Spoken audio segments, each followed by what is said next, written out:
This is the second print with the Bambu X2D.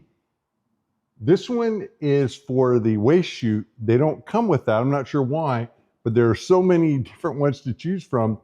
The models are free to download, and there was quite a few. I picked one because I liked the looks, and it had two colors, the Bambu Lab name on it, and it's in green, and then the body's in black. I mainly chose it because it had two colors. One of the colors is hex, so it'll be interesting to see how that comes out. I clicked on it, I downloaded it, I didn't record that. I read the instructions, and it recommended printing the lettering, the green, with the main printer head. That one's connected to the AMS2 with the four colors, the black with the external roll, which is fed into the second head. I went to the printer and I took the black out of the AMS2 and I put it in on the outside roll. This is where it kind of went through. Again, I'm sharing this with you because I have no idea what I'm doing.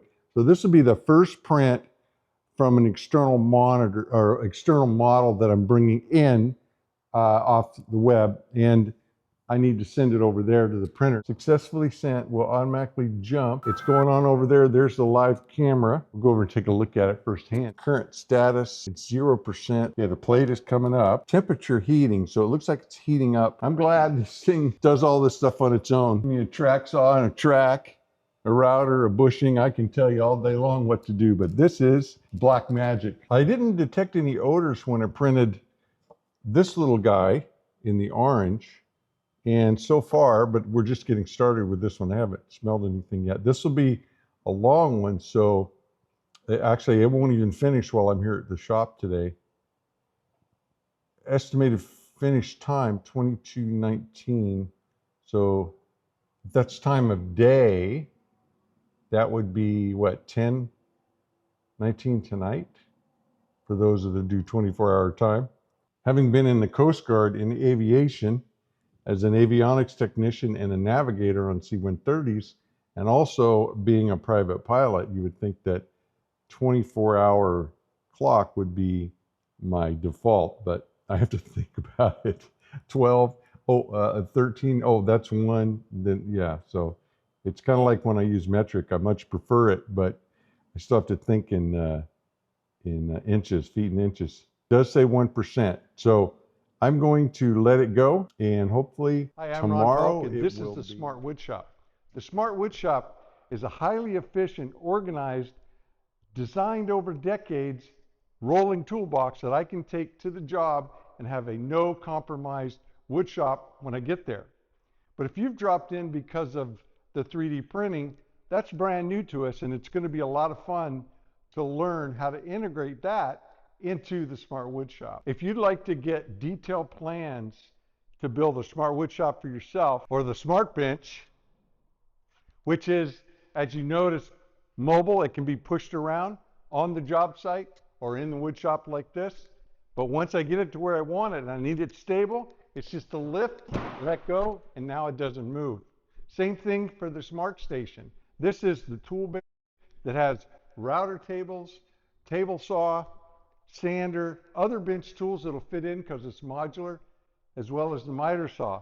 And just like the Smart Bench, the Smart Station is mobile when I need it to be, and a lift, drop, and it's locked in solid.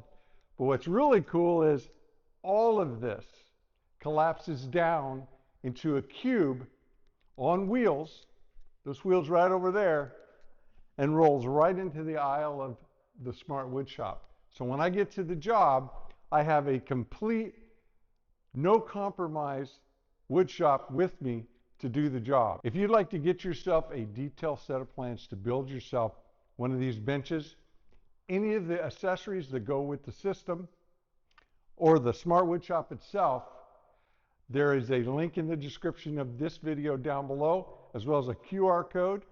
You can go there, purchase plans or package of plans, and download them right now, instantaneous, 365, 20. I left this to print overnight, started it yesterday, but I didn't have to wait to get here to find out that it completed and it was successful. This is the only computer I have, so it comes and goes to the shop. So this is just showing me a second screen from this. Last night, I was able to watch it check in on it here, and actually on my iPhone I have the Bambu Handy app. So it wasn't a surprise when I got here, looked in there, and see it's ready to go.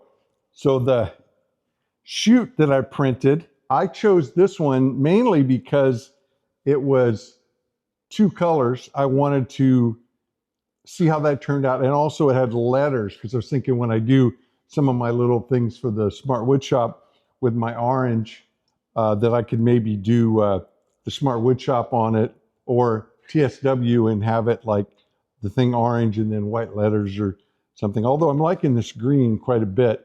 Painted my inside of my trailer green, kind of the festool green. The thing that I'm curious about though is I watched it print this tower. It's not part of the model, but it printed this and would go over and doodle and come this. And so I think this is something to do with calibration or cleaning the nozzles. I'm not sure. This is kind of cool. I hate to throw it away, but I don't know if possibly there's a recycle for filaments that I could bag it up and mail it somewhere, because I hate just throwing things away that can be reused. So if you know anything about that, or if you know why it prints this, if you've got a 3D printer and you know about these, make a comment down below. Let me know. I am curious.